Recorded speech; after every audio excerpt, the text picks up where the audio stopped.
안녕하십니까? 오늘은 대인관계와 성격 그리고 정서에 대해서 공부해 보기로 하겠습니다.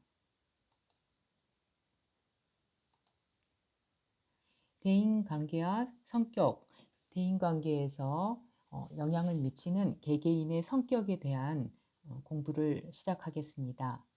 먼저 성격이란 용어는 심리학 용어임과 동시에 일상적으로 사용하는 용어가 되었습니다. 그 사람은 성격이 좋아. 그 사람은 성격이 까칠해. 그 사람은 성격이 온순해. 이러한 성격은 개인의 행동, 기분, 태도, 의견을 포괄하여 어떤 시점에서 다른 시점까지 일관되게 나타나는 것으로 그 사람을 표현해 주는 것을 의미합니다.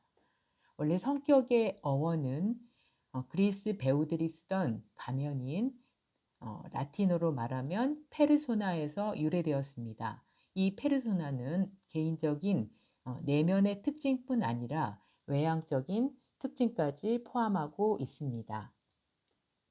한편 심리학에서 사용되는 성격이란 용어는 성격의 어원처럼 피상적인 행동 양식만을 뜻하지는 않습니다. 그래서 성격의 구성 요소를 우리가 알아볼 필요가 있는데요. 성격은 크게 내적 요소와 외적 요소로 구성됩니다. 내적 요소는 선천적으로 타고난 비교적으로 안정된 심리 요소를 말합니다. 특히 공격적이다, 선하다, 까칠하다 이러한 심리적인 특성과 생물학적으로 결정되는 선천적인 개인의 감정 반응인 기질 등을 가리킨다고 볼 수 있겠습니다. 외적인 요소는 성격에서 그 어원에서 살펴보았던 영어의 퍼스널리티를 말합니다. 즉 사회 문화적 환경 속에서 사람들이 가시적으로 나타내는 외형적인 행동 패턴을 말합니다. 더 자세히 이야기해서 성격은 개인의 독특한 행동과 사고를 결정하는 심리, 신체적 체계인 동시에 개인 내의 역동적인 조직이라고 볼 수 있겠습니다. 동시에 사람마다 구별하여 일상생활에 적응하기 위해 나타나는 특정한 행동 특성과 패턴을 이야기합니다. 이 행동 특성에는 사고 체계뿐만 아니라 개개인의 감정도 포함하고 있습니다. 종합해 보면 성격이란 인간의 사고, 의지, 지적 능력, 정서, 태도, 신념, 도덕관, 행동 과정 등을 통합하여 개인을 전체적으로 대표하는 것으로 일관성 있게 나타나는 독특한 심리적인 특성이라고 할 수 있습니다. 이러한 성격이란 용어에 공통적으로 포함되고 있는 내용은 다음 세 가지로 요약될 수 있습니다. 첫째, 성격에는 개인이 가지고 있는 고유하고 독특한 성질이 포함되어 있습니다. 그리고 이것은 개인차가 있다는 것을 의미합니다. 둘째, 개인의 독특성이 매우 안정적이고 시간이 지나더라도 그 특성이 변하지 않고 나타나는 안정성, 스테빌리티를 포함하고 있습니다. 이 말은 상황이 바뀌었음에도 불구하고 그 사람이 자신의 개성을 그대로 유지하려는 경향성이라고 볼 수 있겠습니다. 셋째, 개인이 독특한 성질을 안정적이고 일관성 있게 나타내는데 무엇을 그렇게 나타내는가에 대한 것으로 성격의 요소나 내용이 이 정의에 포함되어 있다고 볼 수 있습니다. 종합적으로 말하자면 성격이란 시간과 공간의 변화에도 불구하고 어느 정도 안정적이고 일관되게 나타나는 특성이므로 타인의 성격을 파악하기 위해서는 어느 정도 시간이 요구된다고 볼 수 있겠습니다. 이러한 성격의 결정 요인에 대해서 알아보기로 하겠습니다. 성격의 결정 요인은 크게 두 가지인데 유전적인 요인과 환경적인 요인으로 나누어 생각해 볼 수 있겠습니다. 성격의 유전적인 요인은 쌍둥이 연구에서 근거하고 있습니다. 이는 유전자가 어떻게 환경과 상호작용하면서 성격에 영향을 주는지 연구한 것으로 일란성 쌍생아와 이란성 쌍생아의 성격 상관 정도는 유전의 영향과 동시에 본질적일 수 있음을 밝힌 것이라고 볼 수 있습니다. 쌍생아 연구는 그들이 일란성이든 이란성이든 함께 양육되는 쌍생아는 똑같은 생애 경험에 노출된다는 가정에 기초하였습니다. 또 다른 연구 방법으로 입양아 연구는 유전이 성격 특성의 중요한 요인이라면 일란성 쌍생아가 만약 분리돼서 양육되었다 할지라도 함께 양육된 일란성 쌍생아만큼 비슷해야 된다는 전제가 깔려 있습니다. 유전적 요인으로 인해서 모든 신생아는 기질을 달리하며 출생합니다. 소리에 예민하다든지 보는 것을 유난히 좋아한다든지 그 아이만이 가지고 있는 고유한 특성이 유전적 요인이라고 볼 수 있겠습니다. 예를 들어서 예민하거나 강한 유형의 아이인 경우에는 기본적인 기질의 어린아이보다 더 강하게 공격적인 모습을 보일 수 있겠습니다. 그리고 천천히 반응하는 유형은 감정 표현이 적극적이지 않고 새로운 경험에 머뭇거리는 아이들을 말할 수 있겠습니다. 한편 까다로운 유형은 환경 변화에 민감하고 강렬한 반응을 보이며 변화에 적응하는 데 시간이 더 걸리는 아이들을 말합니다. 수면이나 배설 등 일상적인 생활 패턴이 규칙적이지 않고 새로운 상황에서 적응을 힘들어하며 울거나 저항하기 때문에 부모를 힘들게 하는 유형이라고 볼 수 있습니다. 이러한 기질적인 것들은 유전적인 요인이라고 할 수 있겠습니다. 두 번째, 환경적인 요인. 사람의 성격은 유전적인 원인도 기초하지만 환경에 의해서도 영향을 받게 됩니다. 가장 중요한 요소가 부모의 양육 태도와 유형이라고 볼 수 있습니다. 이것에 따라서 자녀의 성격이 형성됩니다. 예를 들어서 권위 있는 부모라면 아이들의 반응에 높은 관심을 보이며 이해할 수 있는 수준에서 통제를 하고 피드백을 줍니다. 그렇기 때문에 이들 자녀는 자존감이 높고 독립적이며 부모의 요구에 따르고 자신감이 있으며 교우 관계가 좋고 학습 성취도가 높다는 연구 결과가 있습니다. 한편 심리학자 아들러는 출생 순위와 성격에 대해서 연구를 하였는데요. 가족 내에서 출생 순위에 따라 개인의 위치에 대한 해석이 성인이 돼서까지 영향을 미친다는 것입니다. 예를 들어 첫째 아이는 다른 사람의 인정에 초연하고 스스로 적응해 가고 이 말은 첫째 아이는 그 집안에서 가장 처음 먼저 출생을 했기 때문에 부모의 관심과 인정을 충분히 받기 때문에 굳이 다른 사람의 인정에 목말라 하지 않으며 잘할 수 있다는 거죠. 둘째, 첫째를 능가하기 위해서 노력을 합니다. 그래서 둘째의 성격이 대부분 유형화되어 있습니다. 셋째의 경우는 가족의 응석바지로 자라 독립심 부족과 함께 강한 열등감을 경험하기 쉬운 반면 또한 장점으로는 첫째와 둘째를 능가하려는 강한 동기 유발을 갖게 됩니다. 만약에 외동아이인 경우에는 의존적이고 자기중심적이 되기 쉽다는 아들러의 이론이 있지만 이에 또 반대하는 다른 아이들과 차이가 없다는 견해들도 나오고 있습니다. 그러면 성격 이론에 대해서 여러 심리학자의 다양한 분석과 정의를 살펴보도록 하겠습니다. 이러한 대인관계 영향 요인을 줄 수 있는 성격에 대한 여러 가지 정의는 정신의학자, 심리학자들에 의해서 다양하게 다루어져 왔습니다. 가장 대표적으로 정신 역동적 측면 연구와 인본주의 이론 그리고 자아 정체성 이론에서 연구된 성격 이론을 살펴보겠습니다. 프로이드의 성격 이론을 보면 프로이드는 여러분들이 많이 들어본 정신의학자입니다.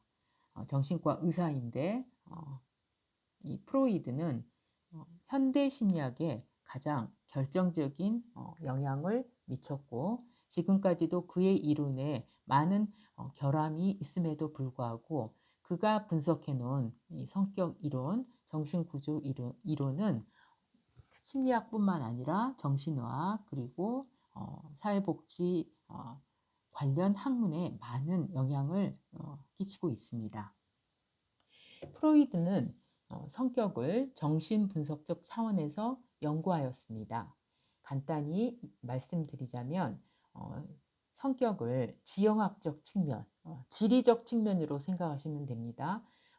지형학적 측면에서 의식, 전의식, 무의식 영역으로 나누었고 더 연구를 거듭해서 구조 모형을 만들었는데 구조 모형의 대표적인 개념인 원초와 자아 그리고 초자아라는 개념을 도입하였습니다.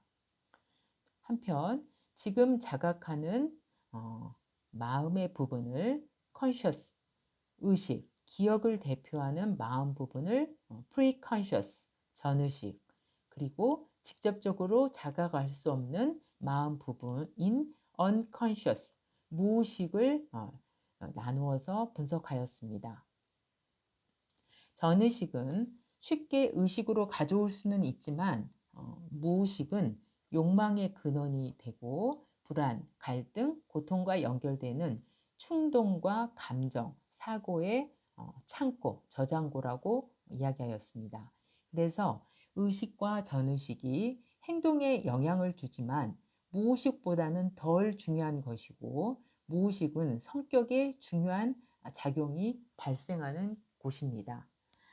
빙산으로 치자면 빙산에서 물에 잠겨진 아주 깊은 부분이 무의식이라고 이해하면 쉽겠습니다.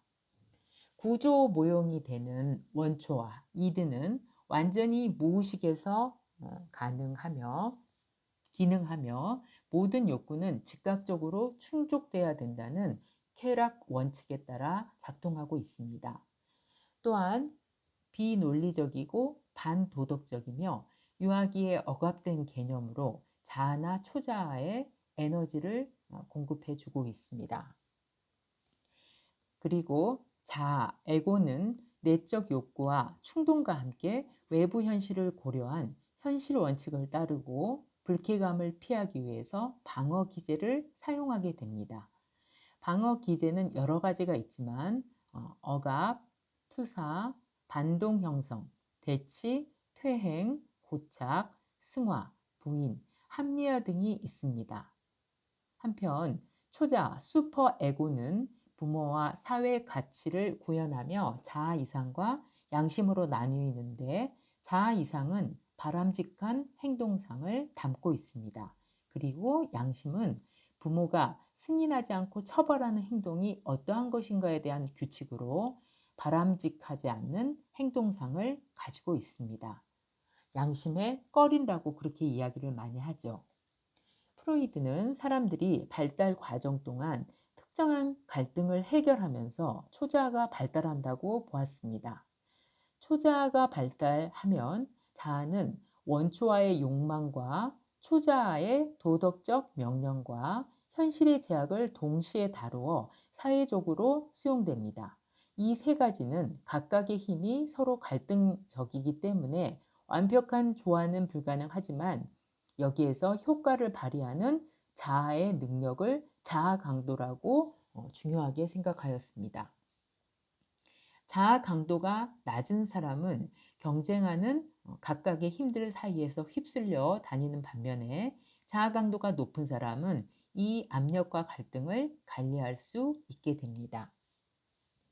프로이드는 성격의 발달을 구강기, 항문기, 남근기, 잠복기, 생식기로 분류하고 이 단계를 성격 형성의 결정적 시기라고 보았습니다. 구강기에는 엄마가 수유를 제대로 해주지 못하면 불신이 생기고, 학문기에는 배변 훈련이 너무 엄격하면 인색하고 완고한 성격이 형성된다고 보았습니다. 남근기는 3세에서 6세 주로 영유아 교육이 시작되는 시기인데, 오디푸스 컴플렉스, 엘렉트라 컴플렉스를 갖는 시기로, 이 시기에 고착이 되면 경솔하고 과장이 심해진다고 보았습니다. 잠복기에는 성적인 관심이 잠복되어 있다, 잠재되어 있기 때문에 이러한 관심이 줄어들고 자아와 초자아가 강해지는 시기로, 이때 픽세이션, 고착이 일어나면 정신적인 친밀감을 가지 못한다고 보았습니다.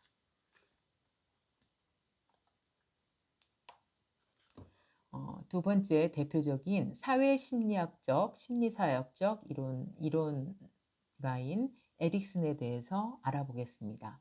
에릭슨은 프로이드와 달리 인간의 성격은 평생에 걸쳐서 발달한다고 보았습니다. 그리고 문화사회, 역사의 영향을 굉장히 중요하게 인식하였습니다. 특히 사회적 힘이 성격 발달에 미치는 영향을 강조해서 그의 이론을 심리사회학적 이론, Psychosocial Theory라고 부르고 있습니다.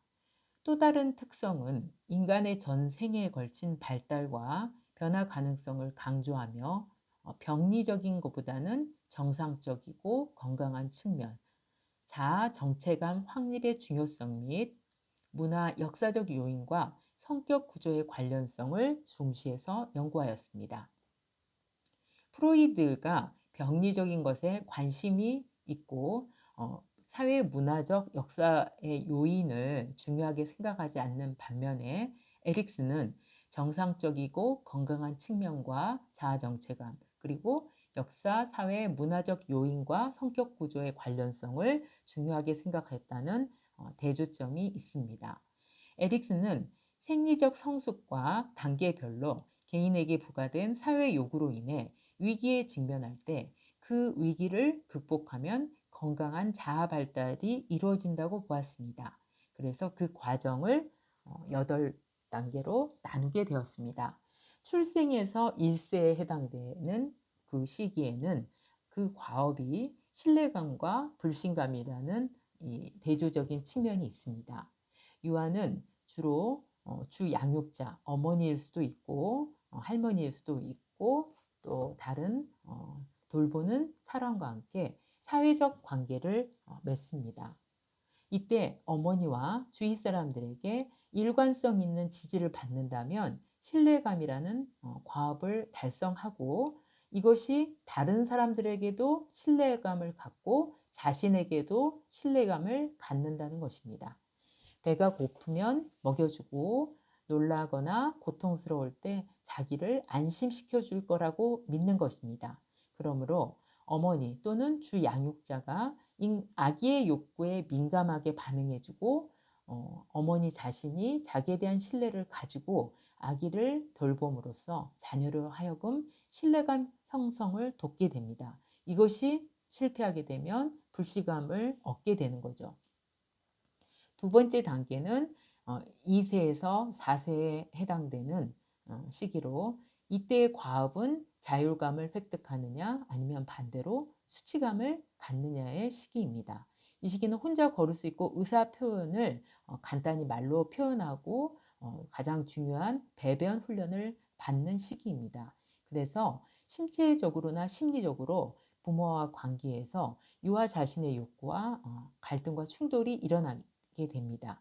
이 시기에 배변 훈련을 너무 엄격하게 시키거나 사소한 실수에 비난한다면 수치심을 느끼고, 너무 과잉보호하게 되면 자신의 능력을 의심하고 무기력하게 된다는 특징이 있습니다. 세 번째 시기는 4살에서 6살에 해당되는 시기로, 이때의 과업은 주도성 대 죄책감의 시기가 되겠습니다. 이 시기는 아동들이 크고 힘세고 아름다워 보이는 부모처럼 되고 싶기 때문에 부모와 동일시하는 것이 과업이라고 보겠습니다.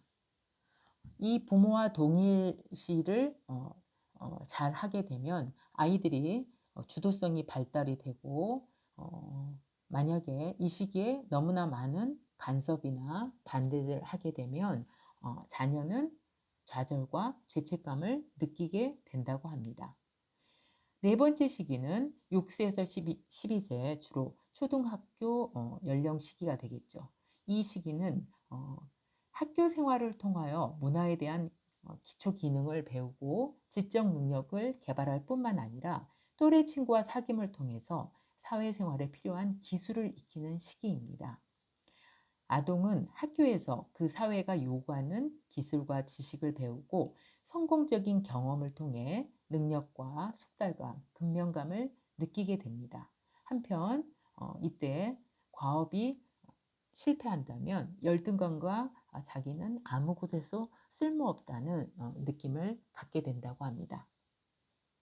다섯 번째 시기는 12세에서 20세에 해당되는 시기로 이때의 과업은 정체감 대 정체감 혼미 시기입니다. 청소년기에 해당되는데 청소년기는 아동기부터 해온 여러 가지 동일시를 더욱 완전한 하나의 아이덴티티로 통합하는 시기입니다. 에릭슨은 통합된 전체, 통합된 정체감은 그 전에 부분의 동일시보다 더 크다는 것을 강조하였습니다. 만일 청소년이 동일시와 역할 혹은 단편적인 자기 자신에 대한 개념들을 전체적인 하나로 통합할 수 있느냐 없느냐에 따라서 정체감을 형성하느냐 아니면 혼미감을 느끼느냐라고 분석하였습니다. 청년기와 성인기에 해당되는 시기에는 친밀감 대 고립감의 시기인데 이 시기에는 우리라는 결속감 그리고 자신들과 반대되는 위협적인 사람들에 대한 방어감을 함께 결속하는 시기입니다. 또한 이 시기에 이성 교제가 많은데 이성과 친밀감을 가지려는 시도가 실패하면 고립감을 빠져들게 되고 대인 관계가 상투적이고 공허해진다는 특징이 있습니다. 일곱 번째 시기는 성인 중기에 해당되는 시기인데요. 이때는 자신에게 몰두하기보다는 자녀와 직업을 통해 생산적인 활동에 참여하는 생산성 시기입니다. 그러나 이때 이러한 과업에 실패한다면 사회 심리적으로 침체되게 됩니다. 생산성이란 자녀 교육이나 창조, 생산적 활동을 통해 다음 세대의 성장과 교육에 대한 관심을 말하고 세대로 이어오는 사회의 연속성을 가능케 해줍니다. 만약에 이 시기에 생산성이 올라가지 않으면 생산성이 부족하게 되면 자기 몰입을 과도하게 한다든지 지루함을 느낀다든지 심리적 미성숙으로 표현될 수 있습니다. 일곱 번째 시기에는 이러한 생산성과 침체감을 경험하게 되고 자, 마지막으로 에릭슨이 분석한 여덟 번째 시기는 노년기에 해당되는데 이 마지막 단계 노년기에서 개인들은 인생을 정리하고 통합하는 자기 자신을 발견하게 됩니다. 이때 신체적 노화, 퇴화에 적응해야 되고 사회적으로는 직업 은퇴로부터 직업 은퇴를 경험하고 또한 이제 나이가 들수록 배우자와 친구의 죽음을 직면하면서 자신의 삶을 반추하게 됩니다. 이때 통합이란 자신의 인생의 한계를 받아들이면서 자신이 역사의 한 부분임을 수용하고 노년의 지혜를 가지고 산다는 자부심과 지금까지 1단계부터 7단계의 모든 자신의 돌아온 인생을 통합하는 과제를 달성해야 됩니다. 이것이 실패하면 절망감이 오게 됩니다.